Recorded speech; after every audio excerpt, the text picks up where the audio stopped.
வணக்கம். எட்டி டாக்ஸில் என்ன செய்தியை பார்க்க போகிறோன்னு கேட்டிங்கன்னா, பிரேமலதா விஜயகாந்த் அவர்களால் திமுக படுதோல்வி, விசிகாவால் வெடித்து கிளம்பிய பூகம்பம், சரி செய்ய முடியாமல் தவிக்கும் திமுக. ஸ்டாலின் அவர்களை பொறுத்த வரைக்கும் விரக்தியாகவே ஆயிட்டாராம். ஆனால் திருமாவளவனை பொறுத்த வரைக்கும் தாங்கள் வஞ்சிக்கப்பட்டிருக்கின்றோம் அப்படின்னு நினைக்கின்றாராம். அதாவது திமுக ஒரு பெரிய கூட்டணியை போட்டிருக்குது. ஆனால் அந்த கூட்டணிக்குள்ளேயே திருமாவளவன் ஒரு கூட்டணியை போட்டுக்கிட்டாரு. அது மூலமாக அவர் திமுகவுக்கு என்ன செய்தியை சொல்ல வர்றாருன்னு கேட்டிங்கன்னா, எங்களுக்கெல்லாம் திமுக நம்ப வச்சு கழுத்தறுத்து விட்டது, எங்களுக்கு அநீதி இழைத்திருக்கிறது, மக்களுக்காக களத்தில் நின்று போராடியவர்கள் நாங்கள் தான், வாக்கு வங்கி வைத்திருக்கிறவர்களும் நாங்கள் தான், திமுக ஆட்சியாகவே இருந்தாலும் களத்தில் நின்று போராடி பல பிரச்சனைகளுக்கு தீர்வு கண்டது ஆளுங்கட்சியை எதிர்த்து கூட கம்யூனிஸ்ட் கட்சிகள் தான். அதனால் போராடியவர்களுக்காக விசுவாசமாக 10 ஓட்டாவது விழும். ஆனால் கடைசி வரைக்கும் திமுகவை எதிர்த்து பிரச்சாரம் பண்ணிட்டு திமுகவுக்கு எதிராகவே கருத்து தெரிவித்து விட்டு கடைசியில் மொழி அடிப்படையிலும் அவங்க காலேஜுக்கு பணம் வர வேண்டியதாக இருக்குது, பாக்கி அதை வசூலிப்பதற்காகவும் ஓடி திமுக தந்த சூட்கேஸை வாங்கிக்கிட்டு கூட்டணியில் இணைந்த தேமுதிக மீது திமுக இருக்கின்ற அனுதாபமும் அக்கறையும் இந்த கம்யூனிஸ்ட் கட்சிகள் மற்றும் விசிக மீது இல்லைன்னு திருமாவளவன் நினைக்கிறாருங்க. ஏன்னா எப்போதும் திருமாவளவனை பொறுத்த வரைக்கும் சில கட்சிகளை விட்டு கொடுக்கவே மாட்டார். அதில் ஒரு கட்சி வைகோவது மதிமுக, ரெண்டாவது மனிதநேய மக்கள் கட்சி, மனிதநேய ஜனநாயக கட்சி, இந்திய யூனியன் முஸ்லீம் லீக். இந்த கட்சிகளை திருமாவளவன் அவர்கள் என்னைக்கு விட்டு கொடுத்து பேச மாட்டார். ஆனால் அந்த தொகுதி உடன்பாடு நடந்து முடிந்த பிறகு திருமாவளவன் அவர்கள் பேட்டி அளிக்கின்றார். 8 தொகுதி பரவாயில்லைங்களா அப்படின்னு சொல்லுகின்ற பொழுது அங்கதான் தங்களுக்குள்ள ஒரு கூட்டணியை உருவாக்குறார். விசிகாவுக்கு மட்டும் 8 தொகுதி கிடைக்கப்பட்டதை பற்றி பேச வேண்டாம், கம்யூனிஸ்டுகளுக்கு 10 தொகுதி கொடுத்துருக்காங்க. மொத்தத்தில் இடதுசாரி இயக்கமாக இருக்கக்கூடிய மக்கள் பிரச்சனைக்காக களத்தில் இருக்கக்கூடிய விசிகாவுக்கும் கம்யூனிஸ்ட் கட்சிகளுக்கும் சேர்த்து 18 தொகுதி கொடுத்துருக்காங்க. அப்படி எண்ணி பாருங்க. ஏன்னா மக்களுக்காக மற்றவங்க யாருமே களத்தில் நிற்காத மாதிரியும் விசிகாவும் கம்யூனிஸ்ட் கட்சிகள் மட்டும்தான் களத்தில் நிற்கிற மாதிரியும் திருமாவளவன் பார்த்தீங்கன்னா திமுக கூட்டணிக்குள்ளேயே ஒரு கூட்டணியை போட்டுக்கிட்டாரு. திருமாவளவனை பொறுத்த வரைக்கும் எத்தனை தொகுதி ஒதுக்குனாங்க என்ற விவரம் திருமாவளவன் கிட்ட கையெழுத்தாகின்ற தருணத்திலும் சரி, வெளி பேட்டியளிக்கின்ற தருணத்திலும் சரி, அவரு காங்கிரசுக்கு அடுத்த இடத்துல இருந்தார். காங்கிரஸ் 28 இடங்கள், திருமாவளவன் 8 இடங்கள். அவர்களுக்கு கீழே தான் மற்ற எல்லாருமே இருந்தாங்க. கம்யூனிஸ்டுகளும் இருந்தாங்க, வைகோவும் இருந்தார். வைகோவை பொறுத்த வரைக்கும் மொழி அடிப்படையில் திமுக விட்டு கொடுத்துட்டாருங்க. அதனால வைகோ பற்றி திருமாவளவன் பார்த்தீங்கன்னா கவலைப்படலை. ஆனால் கம்யூனிஸ்டுகளுக்கு அடுத்து நாம வந்துடக்கூடாது அப்படின்றதுல குறியா இருந்தார். அதனாலேயே 8 தொகுதி உறுதியாக கொடுக்கணும் அப்படின்னாரு. 8 தொகுதி கொடுத்துட்டாங்க, ஓரளவுக்கு மகிழ்ச்சி தான். ஆனால் கடைசியில் தேமுதிகவுக்கு 10 தொகுதின்னு சொன்ன பிறகு நம்ம விசிகாவுக்கு இருக்கின்ற வாக்கு வங்கி கூட தேமுதிகவுக்கு இல்லை. ஒவ்வொரு முறையும் விசிகா பொறுத்த வரைக்கும் என்னுடைய வாக்கு வங்கி எவ்வளவு என்று திமுக கிட்ட சொல்லிக்கிட்டு தான் வந்திருக்கின்றார். திமுகவுக்கு விழுகின்ற 4 வாக்குல 1 வாக்கு விசிகா வாக்கு. மொத்தத்தில் எனக்கு 25% திமுக கூட்டணி வாங்கின வாக்குல எனக்கு பங்கு இருக்குது அப்படின்னு தெளிவாகவே சொல்லிக்கிட்டு இருந்தாருங்க. திமுக நம்மளை டீலில் விட்டாலும் விட்டுரும், நம்மளை விட அதிகமாக யாருக்கும் பார்த்தீங்கன்னா தொகுதிகளை அள்ளி கொடுத்துடக்கூடாது என்பதனால காங்கிரஸுக்கு இணையாக கொடுக்கணும் என்ற விஷயத்தையும் முதல்ல கலப்பினவர் அவர் தான். ரெண்டாவது, இந்த கூட்டணியில் பங்கு மட்டும் கிடையாது, ஆட்சியிலும் பங்கு வேண்டும் அப்படின்னு பிரச்சனையை கலப்பினவரும் அவர் தான். ரெண்டாவது, இரட்டை இலக்கத்தில் எனக்கு தொகுதி வேண்டும் என்று பேசினவரும் அவர் தான். ஆனால் இப்படி எல்லாவற்றையும் திமுக கூட்டணிக்குள்ள முதலாக கிளப்பி விட்ட நம்ம திருமாவளவன் அவர்கள் கடைசியில் தேமுதிகவுக்கு பின்னாடி தங்கிட்டாரு. இது நம்பிக்கை துரோகம் என்று திமுக மீதே கடும் கோபம் இருக்கிறது. இந்த தொகுதி உடன்பாடு ஏற்பட்டு போச்சு, 8 தொகுதி ஆயிடுச்சு, தேமுதிகவுக்கு 10 ஆயிடுச்சு, விசிகாவுக்கு மேலே வந்தாச்சு. அதுக்கப்புறம் சமூக வலைதளத்தில் நம்ம போய் பார்க்குறோம், அங்கே இருக்கக்கூடிய விசிக தொண்டர்கள் ஒவ்வொருத்தரும் சரி எப்படி தேமுதிக ஜெயிக்குதுன்னு பார்க்குறேயா, அவங்ககிட்ட எவ்வளோ வாக்கு இருக்குதுன்னு பார்க்குறேயா, இல்லை திமுக மட்டும் தேமுதிகவுக்கு வாக்களித்து அவங்களை வெற்றி பெற வைக்கிட்டேயா, நாங்கள் வேலை பார்க்க மாட்டோம். ஒரு நியாயமான கட்சியாக இருந்தால் திமுக கூட்டணிக்குள்ள தேமுதிக கொண்டு வராங்க. அவங்க கிட்ட எத்தனை தொகுதி என்றும் முதல்ல பேசிட்டு இருப்பாங்க, எந்த தொகுதி என்றும் பேசிட்டு இருப்பாங்க, மேலவை எம்பியும் உறுதிப்படுத்திட்டாங்க. அப்போ கூட்டணிக்குள்ள கொண்டு வருகின்ற போது எல்லாவற்றையும் பேசி டீல் முடித்த தேமுதிகவுடைய தொகுதிகளுடைய எண்ணிக்கையை முதல்ல வெளியிட்டு இருக்கணுமா இல்லையா திமுக? அப்போ தேமுதிகவுக்கு ஆதரவாக நிற்கக்கூடிய திமுக மட்டும் யோகியமான கட்சியா? தேமுதிகவுக்கு 10 கொடுப்போம் அப்படின்ற விஷயத்த நீங்க முதல்ல சொல்லியிருந்தீங்கன்னா நாங்க இழிச்ச வாயன்களா? நீங்க கொடுக்குற 8 தொகுதி வாங்கிக்கின்னு நாங்க பண்ண வேலை பார்க்கறதுக்கு 234 தொகுதியிலும் தேமுதிகவுக்கு எத்தனை தொகுதியில செல்வாக்கு இருக்குது? தேமுதிகவால இன்னைக்கு கூட ஒரு 12 தொகுதிகளுக்கு மேலாக எங்களுக்கு வெற்றி வாய்ப்பு உள்ள தொகுதி இதுதான் அப்படின்னு அடையாளம் காண முடியல. ஆனால் விசிகாவால 234 தொகுதியிலும் விசிக வெற்றி பெறும் என்று அடையாளம் கண்டு அங்க வேட்பாளர் எங்களால் நிறுத்த முடியும். தமிழகம் முழுவதும் மாவட்ட செயலர் இருக்காங்க, தமிழகம் முழுவதும் ஒன்றிய செயலர் இருக்காங்க, தமிழகம் முழுவதுமே வந்து பாத்தீங்கன்னா கிளை செயலாளர்களை போட்டு வச்சிருக்கோம். இப்படி உணர்வுபூர்வமாக பாஜகவுக்கு எதிர்ப்பான மனநிலையை தமிழகத்தில் உருவாக்குறதுல நாங்க தான் முதலிடம். நேற்று வரைக்கும் பாஜக தூக்கி பிடிச்சிட்டு, நேற்று வரைக்கும் அதிமுக தூக்கி பிடிச்சிட்டு, எப்ப பார்த்தாலும் துணை முதலமைச்சர் விமர்சனம் பண்ணிட்டு, அதே மாதிரி முதலமைச்சர் விமர்சனம் பண்ணிட்டு, சட்ட ஒழுங்கை விமர்சனம் பண்ணிவிட்டு, ஊழலை விமர்சனம் பண்ணிவிட்டு, எதுவுமே இந்த திமுக ஆட்சியில் சென்னைக்கு செய்யல என்று சொல்லிட்டு கேப்டன் மரணம் அடைவதற்கும், கேப்டன் வந்து பைத்தியக்காரன் மாதிரி அலைவதற்கும், கேப்டன் குடிகாரன் என்று சித்தரிப்பதற்கும் திமுக தான் காரணம். இந்த குடும்ப ஆட்சிக்கும் இந்த தீய சக்திக்கும் முடிவு கட்ட வேண்டும் என்று பேசின பிரேமலதாவுக்கு 8 தொகுதியா? யாரை ஏமாத்துறீங்க? பிரேமலதா எப்படி வெற்றி பெறாங்க நான் பார்க்கிறேன் அப்படின்னு சொல்லிட்டு விசிக தொண்டர்களும் கீழ்மட்ட நிர்வாகிகளும் சமூக வலைத்தளத்தில் திமுக மற்றும் தேமுதிக எதிராக கொதித்து எழுந்திருக்கின்றார்கள். தேமுதிகவால திமுகவுக்கு என்ன லாபம்னு சொல்லுங்க, இல்ல தேமுதிகவால விசிகாவுக்கு என்ன லாபம்னு சொல்லுங்க. அதனால தேமுதிகவுக்கு 10 தொகுதி வாரி கொடுக்க வேண்டிய கட்டாயம் என்ன? ஏதாவது ஒரு தருணத்தில் தேமுதிக தன்னுடைய செல்வாக்க நிரூபிச்சிருக்கிறதா? நம்ம விசிகாவை விட அதிகமாக வாக்கு வாங்கி, அதுக்கு ஒரு பாரம்பரியம் இருக்குது. கேப்டன் இருந்தார், எதிர்கட்சி தலைவர் உட்கார்ந்தாரு, ஆனால் அதுக்கப்புறம் அதுக்குன்னு தனித்த அடையாளம் கிடையாது. இரண்டாவது நிர்வாகிகள் கிடையாது, தொண்டர்கள் கிடையாது. அதுலேயும் 234 தொகுதியிலும் அவங்க பூத் ஏஜென்ட்டையும் போடல, கிளைக்கழக செயலாளரும் இல்லை.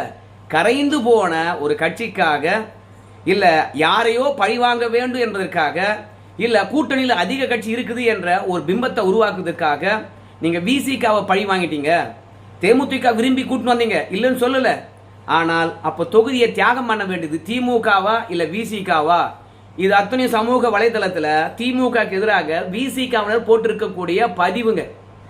திருமாவளவன் அவர்களை பொறுத்த வரைக்கும் வீராவேசமா பேசின வசனங்கள் அத்தனையும் அதிமுகவினரும் என்டிஏ கூட்டணி இருக்கக்கூடிய கட்சிகளும் எடுத்து போடுறாங்க. இப்படி திருமாவளவன் திமுக எதிராகவும் கூட்டணி கட்சிகளுக்கு எதிராகவும் ஆவேசமா பேசினவர் தேர்தல் நிலைப்பாடு என்கின்ற பொழுது உரிய மரியாதை கிடைக்கலன்னா, என்னுடைய தன்மானத்துக்கு இழுக்கு வந்துடுச்சுன்னா நான் தேர்தலையே புறக்கணிப்பேன் தெரியுமா? எனக்கு தரையில் உட்காரது ஒன்று தான், பிளாஸ்டிக் சேர்ல உட்காரது ஒன்று தான், எம்பி ஆகி நான் பாராளுமன்றத்தில் போய் உட்காரதும் ஒன்று தான். பதவியை பார்த்து நான் ஆசைப்பட்டவனும் கிடையாது. நாங்கள் தேர்தல் அரசியல் இல்லாமல் தான் வேலை பார்த்து அதுக்கப்புறம் தான் தேர்தல் அரசியலுக்கே வந்தோம். அதனால் மீண்டும் தேர்தல் வேண்டாம் என்று புறக்கணிச்சுட்டு போவேன். எனக்கு தன்மானம் தான் முக்கியம், எனக்கு கௌரவம் தான் முக்கியம். என்னை நம்பி வந்திருக்கிறவங்கள நான் கண்ணியத்துடன், ரெண்டாவது மரியாதையுடன் நடத்துவேன். அந்த முக்கியத்துவம் கூட்டணிக்குள்ள இருக்கணும். யாரை மிரட்டி பார்க்குறீங்க? இது விசிகா, இது விடுதலை சிறுத்தை கட்சி, இது அம்பேத்கர் பேரன்கள், இது பெரியார் வழி வந்தவர்கள் அப்படின்னு பெரிய அலப்பறை பண்ண திமுக எதிராக பேசி தீர்த்த திருமாவளவன் அவர்களுடைய வீடியோவெல்லாம் என்டிஏ கூட்டணி இருக்கிறவங்களா எடுத்து எடுத்து போடுறாங்க. விசிக காரங்களால பதில் சொல்லவே முடியல. அதனால தேமுதிக எங்க நிக்குதோ அந்த இடத்துல ஒருபோதும் விசிக வேலை செய்யாதான். நீங்க சமூக வலைத்தளத்தை போய் பாருங்க. ஏன்னா எங்களை அவங்க கூப்பிட மாட்டாங்க, ஏன்னா அவங்களால தான் எங்களுக்கு தொகுதி குறைந்தது. இப்போ திமுகவினராக இருக்கலாம், தேமுதிகவினராக இருக்கலாம், இன்னும் சில பேர்லாம் வந்து நீ திமுக கூட்டணியில் இல்லைன்னு வச்சுக்கோங்களேன், விசிக அரசியல் அங்கீகாரம் பெற்றிருக்குமா? இல்லை அங்கீகாரம் பெற்ற கட்சியாக உருவாயிருக்குமா? மனசாட்சியோட சொல்ல சொல்லுங்க. திமுகவுடன் இருந்ததுனால தான் 2 எம்பி கிடைச்சது, 8% மேலே வாக்கு கிடைச்சது. அதனால மாநில அந்தஸ்து பெற்ற கட்சியாக வளர்ந்தது. உங்களுக்கு என்று ஒரு சின்னம் கிடைச்சது. ஸோ அந்த நன்றி உணர்ச்சியுடன் வந்து பார்த்தீங்கன்னா தமிழகம் முழுவதும் நீங்கள் திமுக கூட்டணிக்காக வேலை செய்யணும் அப்படின்னு திமுகவினரும் வந்து பார்த்தீங்கன்னா விசிகாவுக்கு திமுக எந்த அளவுக்கு உதவி இருக்கிறது அப்படின்னு வார்த்தை போர் மாற்றி மாற்றி சொல்லி காட்டிட்டு இருக்காங்க. 8 தொகுதி கையாத்தான பிறகு எல்லாம் நிம்மதியாக போச்சு அப்படின்னு நினச்சவங்க, திமுக எதிராக பேசாது இருந்தவங்க பிரேமலதாவுக்கு 10 தொகுதி கொடுத்துட்டாங்க சொன்ன பிறகு மீண்டும் சண்டை பிடிச்சிட்டாங்க. அதில் இந்த திமுகவினரை பொறுத்த வரைக்கும் எப்படியாவது விசிகாவினரை சமாதானப்படுத்தணும் அப்படின்றதுக்காக திருமாவளவன் அவர்களை பேச விட்டாங்க. ஏங்க கேப்டன் கட்சி பற்றி கொஞ்சம் பெருமையாக பேசுங்க, கேப்டன் வந்து எதிர்கட்சியை அந்தஸ்தில் இருந்தார்ல, அதெல்லாம் சொல்லி கொஞ்சம் உங்கள் ஆளுங்களை சமாதானப்படுத்துங்க அப்படின்லாம் வந்து பார்த்தீங்கன்னா திருமாவளவனை திமுக பேச விட்டுச்சு. திருமாவளவனும் தேமுதிக புகழ்ந்து பேசினார். 10 தொகுதிக்கு தகுதியான கட்சி தான் அப்படின்லாம் சொல்லி பார்த்தார். ஆனால் எங்கள் தலைவரை பொறுத்த வரைக்கும் நம்பிக்கை துரோகம் செய்யாதவர். ஆனால் நாங்கள் அப்படி கிடையாது, தேமுதிகவுக்காக நாங்கள் வேலை பார்க்க மாட்டோம் அப்படின்னு அவங்க ஒதுங்கி நிற்கிறாங்க. அதுலேயும் தேமுதிக மட்டும் இல்லாமல் கம்யூனிஸ்ட் கட்சிகளும் வந்து கொடுத்த தொகுதியில் எங்களுக்கு மன திருப்தி கிடையாது.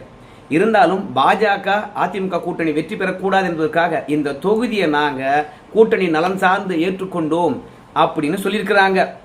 அதுலேயும் முதலமைச்சரே நேராக வந்து பார்த்து, இந்த பாருங்க, நீங்கள் அதிக தொகுதி கேட்டிங்கன்னா எதிராளி வெற்றி பெற்று விடுவான், அதனால் வெற்றி அடிப்படையாக வச்சு நான் கொடுக்குறத வாங்கிக்கங்க அப்படின்னு கம்யூனிஸ்ட் கட்சிக்கிட்ட நேரடியாக பேசினாராம். அதனால் தவிர்க்க முடியாத காரணத்தினால 5 தொகுதி வாங்கிக்கிட்டாங்களாம். இப்போது சமூக வலைதளத்தில் என்ன கேள்வி கேட்குறாங்கன்னு பார்க்கும்போது, கம்யூனிஸ்ட் கட்சிகள் அதிக தொகுதி கேட்டால் அதிமுக பாஜக கூட்டணி வெற்றி பெற்றுடும், ஆனால் தேமுதிக மட்டும் அதிக தொகுதி வாங்கினா அதிமுக பாஜக கூட்டணி தோற்றுருமா? அது 10 தொகுதியில் நின்று அது வெற்றி பெறதுக்கான தகுதி இருக்கிறது. அந்த 10 தொகுதியில் அதிமுக பாஜக கூட்டணியை தேமுதிக வீழ்த்தி விடும், நாங்கள் வீழ்த்த மாட்டோமா? அது எப்படி எங்களுக்கு தொகுதி கொடுத்தா அதிமுக பாஜக கூட்டணி வெற்றி பெற்று விடும், ஆனால் திமுக நின்னா மட்டும் அந்த இடத்துல அதிமுக பாஜக கூட்டணியை தோற்றுருமா?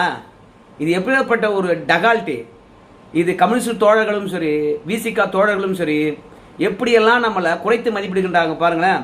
கூட்டணி கட்சிகளுக்கு அதிக தொகுதி கொடுத்தா மக்கள் செல்வாக்கு இல்லை இந்த கட்சிகளுக்கு, அதனால் தோற்றுருவாங்க என்று சொல்லி நம்முடைய செல்வாக்கையை குறைத்து மதிப்பிடுகின்றார்கள். இதுக்கெல்லாம் என்ன காரணம்?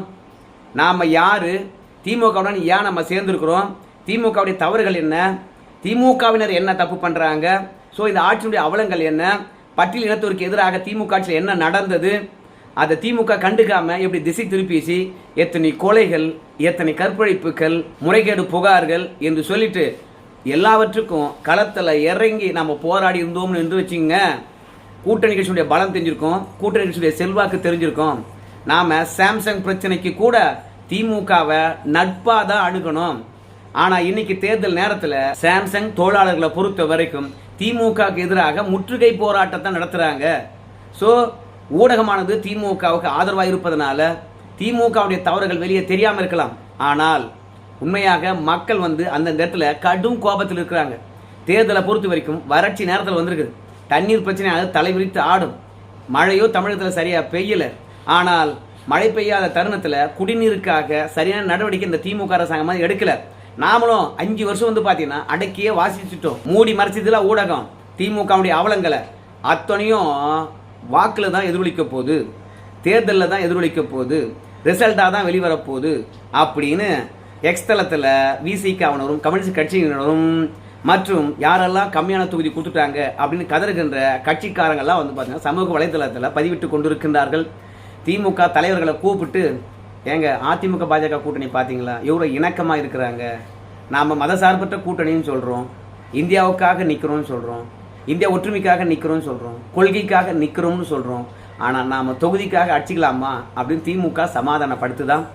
அதனால் இந்த விசிகாவை பொறுத்த வரைக்கும் கீழ்மட்டம் வரைக்கும் சமாதானம் ஆகாத காரணத்தினால திமுக கூட்டணிக்குள்ளே பூகம்பமே அடிச்சிருக்கிறது. ஸோ ஒருத்தருக்கு ஒருத்தர் வந்து இணக்கமாக இல்லை. திருமாவளவன் திமுக கூட்டணிக்குள்ளே ஒரு கூட்டணி சேர்த்து கொண்டது நவகிரகங்கள் திரும்பி பார்த்திருப்பது போல தெரிகிறது. ஒன்றுக்கொன்று எதிராக எப்படி எல்லாரையும் இணக்கமாக கொண்டு வந்து ஒரு மேடையில் ஏற்றி தேர்தல் பிரச்சாரத்தை செய்து திமுக வெற்றி பெறப்போகுது அப்படின்றது எல்லாருக்கும் கேள்விக்குறியாக தான் இருக்கிறது. பிரேமலதா என்ற ஒருத்தரை உள்ளே கொண்டாந்து ஒட்டுமொத்த கூட்டணியை நாசம் செய்து கொண்டது திமுக. எடப்பாடி பழனிசாமி வேண்டாம் என்று சொன்னார், அதுக்கு எவ்வளோ வாக்கு வங்கி இருக்குன்னு தெரியும். ஆனால் அப்படி இருந்தாலும் ஜேக்பாட் மாதிரி 300 கோடி ரூபாய், அப்புறம் ஒரு 10 தொகுதி, ஒரு மேல எம்பி என்று கொடுத்து அவ்வளவு செல்வாக்கு மிக்க கட்சியா என்று யோசிக்கின்ற அளவுக்கு தேமுதிகவுக்கு முக்கியத்துவம் கொடுத்தது திமுகவை படுதோல்விக்கு அழைத்து சென்றிருக்கிறது. இன்னைக்கு கூட்டணிகள் விரக்தியாக தான் இருக்குது. அதுலேயும் தேமுதிகவை பொறுத்த வரைக்கும் வேலை செய்யறது இருக்கக்கூடிய தொண்டர்களோ நிர்வாகிகளோ சுறுசுறுப்பாக இருக்காங்களா பார்த்தா அவங்களும் எது வந்தாலும் அந்த குடும்பத்துக்கு மட்டும்தானே, நமக்கு இல்லையே என்று சொல்லிட்டு மாவட்ட செயலாளர் கூட சோர்ந்து உட்காந்துருந்தாங்க. செய்தியாளரை பொறுத்த வரைக்கும் பிரேமலதா விஜயகாந்த் கிட்ட கேட்குறாங்க, என்னங்க நீங்களாம் சிரிப்பாக இருக்கிறீங்க, மாவட்ட செயலாளர் சோகமாக இருக்கிறாங்களே அப்படின்னு சொல்லிக்கிற போது, ஏன்பா நீங்கள் சோகமாவா இருக்கிறீங்க அப்படின்னு பிரேமலதா விஜயகாந்த் கேட்குறாங்க. அப்புறம் வந்து பார்த்தீங்கன்னா இல்லை நாங்கள் உற்சாகமாக தான் இருக்கிறோம் அப்படின்னு சொல்கிறாங்க. பின்ன மீடியாவுக்கு முன்னாடி போயிட்டு மாவட்ட செயலாளர்கள் அத்தனை பேரும் நாங்கள் சோகமாக இருக்கிறோம், வர்ற பணமாக இருந்தாலும் வர்ற தொகுதிகளாக இருந்தாலும் அந்த குடும்பத்தை சுற்றி இருக்கக்கூடிய ஒரு 10 பேருக்கு தான், நாங்களாம் வந்து பார்த்தீங்கன்னா அடிமையாக தான் இருக்கும் திமுக இருக்கிற மாதிரி அப்படின்னு நான் சொல்லுவாங்க. அதனால் தேமுதிகவில் இருக்கக்கூடிய மாவட்ட செயலாளர்களும் தொண்டர்களும் கூட ஒரு 10 பேர் மட்டும் தேமுதிகவில் வளமாக நலமாக பலமாக இருக்கிறாங்க. நாமெல்லாம் வந்து பார்த்தீங்கன்னா அழிஞ்சு போயிட்டுமே, கேப்டனை நம்பி வந்தோம், இந்த கட்சியும் இந்த அந்நியாரும் நம்மளை கைவிட்டாங்களே அவங்களே சோகமாக இருக்கிறாங்க. ஸோ தேமுதிக பொறுத்த வரைக்கும் அவங்க கட்சியில் இருக்கிறவங்களே அவங்களுக்கு வேலை செய்வாங்களே சந்தேகம் தான். கூட்டணி கட்சிகள் நிச்சயமாக தேமுதிக வேலை பார்க்க மாட்டாங்க. திமுக பொறுத்த வரைக்கும் தேமுதிக கொண்டு வந்ததுனால இணக்கமான சூழ்நிலை இல்லை, திமுக படுதோல்வி உறுதி என்பதில் மாற்றுக்கருத்து கிடையாது. சரி நண்பர்களே, இந்த வீடியோ தொடர்பாக உங்கள் எடுத்து சொல்லுங்கள். நன்றி.